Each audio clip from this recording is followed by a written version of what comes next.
श्री कृष्ण गोविंद हरे मुरारी, हे नाथ नारायण वासुदेवा।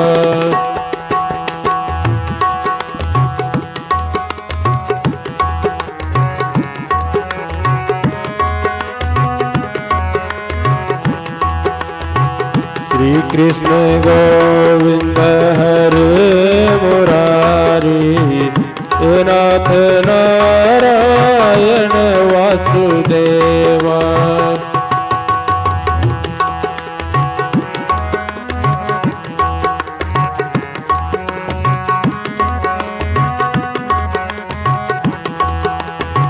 श्री कृष्ण गोविंद हरे मुरारी, हे नाथ नारायण वासुदेवा। बोलो कृष्णचंद्र भगवान की जय। छठा अध्याय।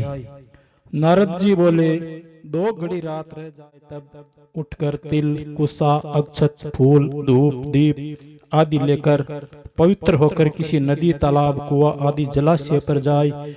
मनुष्य की बनाई हुई नहर आदि तथा देवताओं की बनाई हुई नदियों में व संगम में स्नान करने से 10 गुना फल है। तीर्थ में उसका 2 गुना विष्णु का स्मरण करके स्नान का संकल्प कर तीर्थ तथा देवता आदि को क्रम से अर्घ्य आदि दे और कहे, हे ऋषिकेश, इस मेरे अर्घ्य को ग्रहण करिए। आपको नमस्कार है। वैकुंठ में, प्रयाग में अथवा बद्रिका आश्रम में, जहाँ मुनि वेद और यज्ञों सहित जहाँ 3 प्रकार से विष्णु ने पद स्थापित किया है, वहाँ सब देवता हमारी रक्षा करे। हे कृष्ण, कार्तिक मास में दिए हुए अर्घ्य को ग्रहण कीजिए। भागीरथी, विष्णु, शिव, सूर्य आदि को नमस्कार करके जल में घुसे और नाभि पर्यटन जल में घुसकर विधि पूर्वक स्नान करे। ग्रस्त तिल और आंवले का चूर्ण मल कर स्नान करे। विधवा स्त्री और सन्यासी तुलसी की जड़ की मिट्टी लगाकर स्नान करे। परंतु सप्तमी, अमावस्या, द्वितीया और त्रयोदशी इन तिथियों में आंवला और तिल नहीं लगावे। स्नान मंत्र भक्ति भावना जिन प्रभु ने देवताओं के कार्य के निमित्त रूप धारण किया था, वे कृपा करके मुझे पवित्र करे। विष्णु के आगे से इंद्र सहित सब देवता कार्तिक के व्रत करने वालों की रक्षा करे।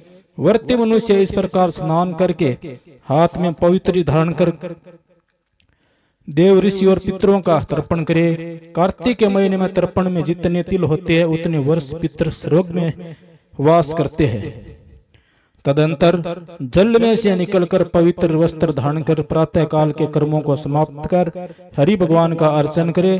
तीर्थ और देवताओं का स्मरण करके भक्ति पूर्वक गंध, पुष्प और फलों से अर्घ्य प्रदान करे। तब वेद पाठी ब्राह्मणों का पूजन करे। ब्राह्मण विष्णु रूप है, इसलिए अपने कल्याण चाहने वाले कदापि इनका अपमान और विरोध नहीं करे। फिर हरि की प्यारी तुलसी जी की पूजा कर परिक्रमा कर नमस्कार करे और कहे कि हे देवताओं ने प्रथम तुम्हें बनाया, मुनियों ने पूजा, सो तुम मेरे पाप को हरण करो।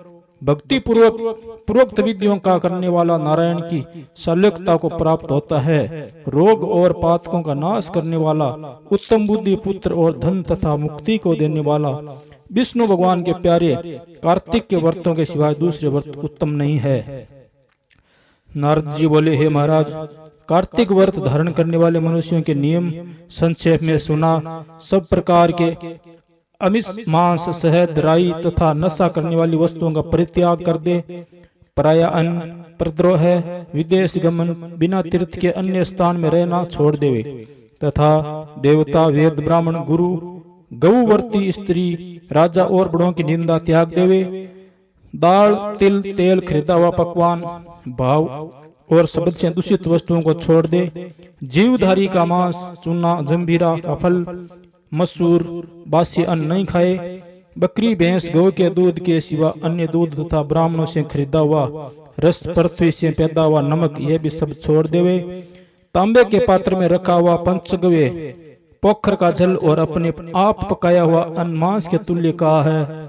तथा कार्तिक वर्ती ब्रह्मचार्य से रहे, पृथ्वी पर शयन करे, पत्तों पर खाए और चौथे पहर भोजन करे। नरक 14 को तेल लगाए, नरक चौदस को तेल लगाए। इसी तिथि को छोड़कर कार्तिक स्नान करने वाला तेल नहीं लगाए। घिया, बैंगन, कुमटा, कटेरी, तरबूज, केंत ये सब छोड़ देवे। शिवद्रोही और वेद से विपत्ति विपरीत चलने वाले से संभाषण न करे तथा उपरोक्त मनुष्य और कौओं को देख अन्न को तथा दोबारा पकाए हुए और दग्ध अन्न को न खाए। विष्णु भगवान की प्रसन्नता के लिए सामर्थ्य भर चंद्रायणी व्रतों का करे। कर्म से काशी फल, कटेरी, नई मूली, नारियल, तरबूज, आंवला, घिया, परवल, बेर, बैंगन, लौकी और तुलसी इसके शाक को प्रतिपादित तिथियों में त्याग देवे। रविवार के दिन आंवले का सेवन नहीं करे। इस वस्तुओं के सिवाय व्रती मनुष्य जिन वस्तुओं का त्याग न करे उनमें से पहले ब्राह्मणों को भेंट करके फिर आप भोजन करे। व्रती पुरुष माघ में भी उक्त नियमों पर चले और प्रबोधनी एकादशी में जागरण करते करे। यह तो रीति से कार्तिक के व्रत करने वालों को देखकर यम के दूत भाग जाते हैं, जैसे सिंह के डर से हाथी। विष्णु के व्रत करने वाला मनुष्य जहाँ पर आदर पूर्वक रहता है वहाँ भूत पिशाच आदि नहीं रहते।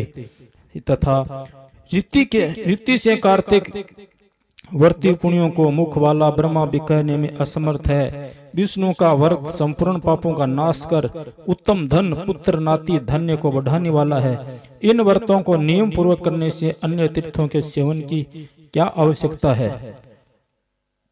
नारद जी बोले, हे राजन, अब मैं कार्तिक के व्रतों का संक्षेप में उदापन सुनाता हूँ। व्रत पूरा होने के फल और विष्णु भगवान की प्रसन्नता के लिए कार्तिक शुक्ल चतुर्दशी को उदापन करे। तुलसी के ऊपर चारों द्वारों का एक मंडप बनाकर तोरण बंधनवार बांधकर फूल और चमर से सजावे और चारों द्वारों पर मिट्टी के बने पुण्यशील सुशील जी और विजय द्वारपालों का पूजन करे और तुलसी के पास 4 रंगों से सुशोभित सर्वतोभद्र चक्र बनावे।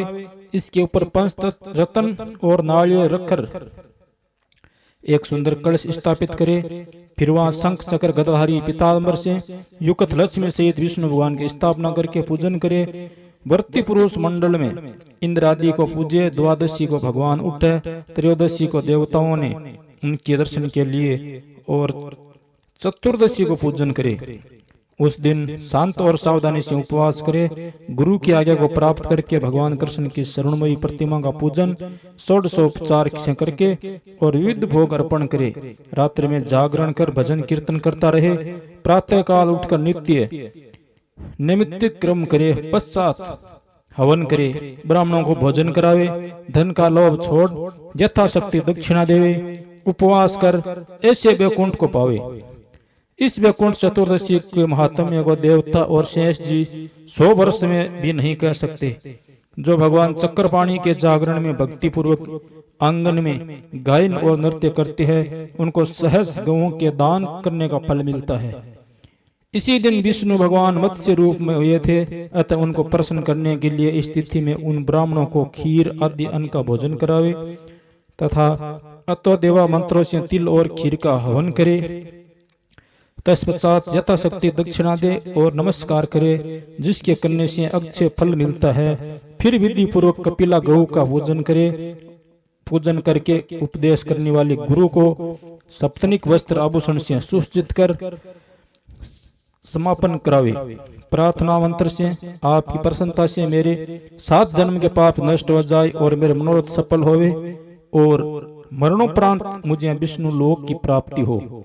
ऐसे उन ब्राह्मणों से समापन करा के और प्रसन्न कर पूजा की सामग्री गौ के समेत गुरु को निवेदन करे। फिर अपने बांधवों सहित समय भोजन करे। कार्तिक और माघ की यह विधि कही है। इससे सम्यक रीति से कार्तिक का व्रत करने वाला संपूर्ण कामनाओं से युक्त विष्णु भगवान के समीप चला जाता है। राजा पृथु ने कहा, हे नारद जी, आपने कार्तिक मास के व्रत में तुलसी की जड़ में भगवान विष्णु का निवास बताकर उस स्थान की मिट्टी का पूजन बतलाया है। अब मैं श्री तुलसी जी के माध्यम को सुनना चाहता हूँ। तुलसी कहाँ और कैसे उत्पन्न हुई यह बताने की कृपा करे।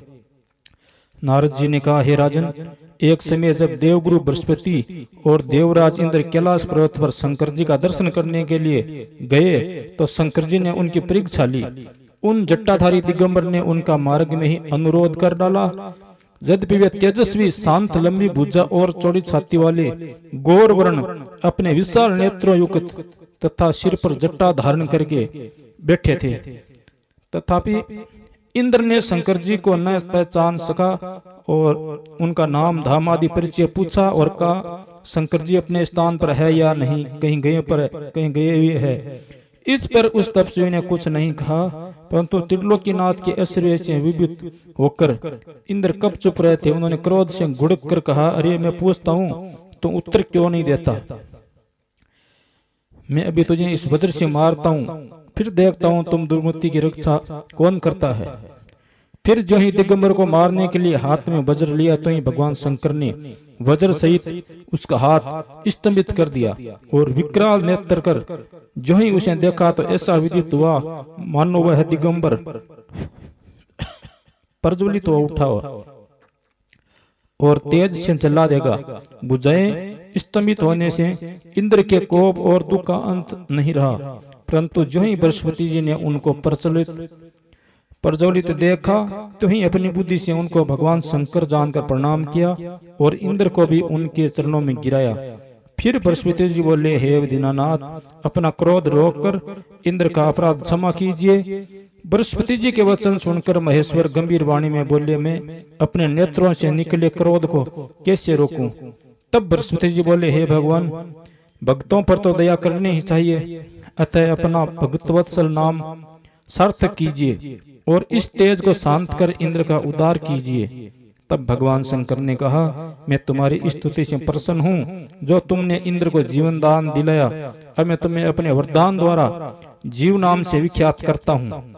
मेरे नेत्रों की अग्नि अब इंद्र को पीड़ित नहीं करेगी। ऐसा कह करके शंकर जी ने अपने माथे से निकले हुए तेज को लेकर क्षीर सागर में डाल दिया।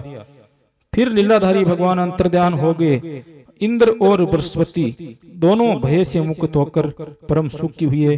इस प्रकार जिनको जानने की इच्छा थी, उन्हें जानकर इंद्र और बृहस्पति अपने स्थान को चले गए।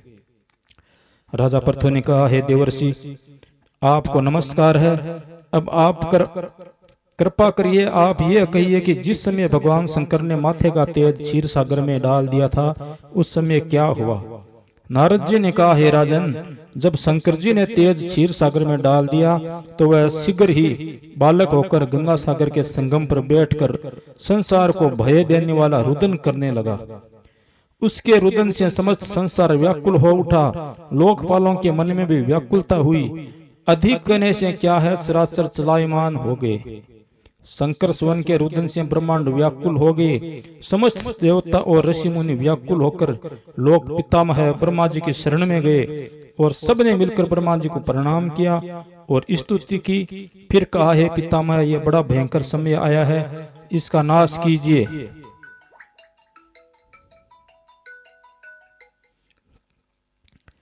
देवताओं की यह बात सुनकर ब्रह्मा जी सत्यलोक से उस बालक को देखने के लिए समुद्र तट पर आए। समुद्र से ब्रह्मा जी को आता देख उन्हें प्रणाम किया और बालक को उठाकर उनकी गोद में दे दिया। तब विस्मित होकर ब्रह्मा जी ने पूछा, हे सागर,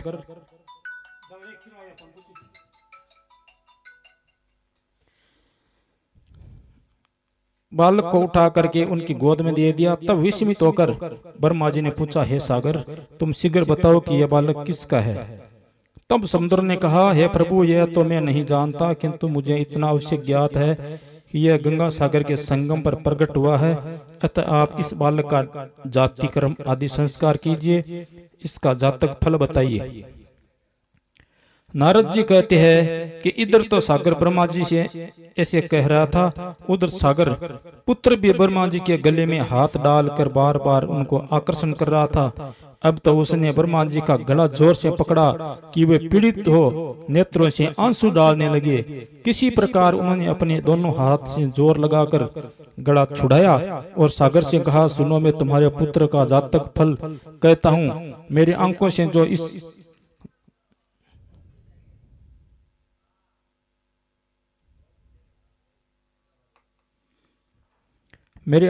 जल निकलता है, इस कारण इसका नाम जलंधर होगा। ये पैदा होने के साथ ही तरुण हो गया था। इससे यह सब शास्त्रों को पारंगत, महापराक्रमी, महावीर, जवान और रणदुर्गम तथा सभी दैत्यों का पारंगत और भगवान विष्णु को जीतने वाला होगा। यह कहीं भी नहीं वह हारेगा। एक भगवान शंकर को छोड़कर सबसे अवस्थ होगा।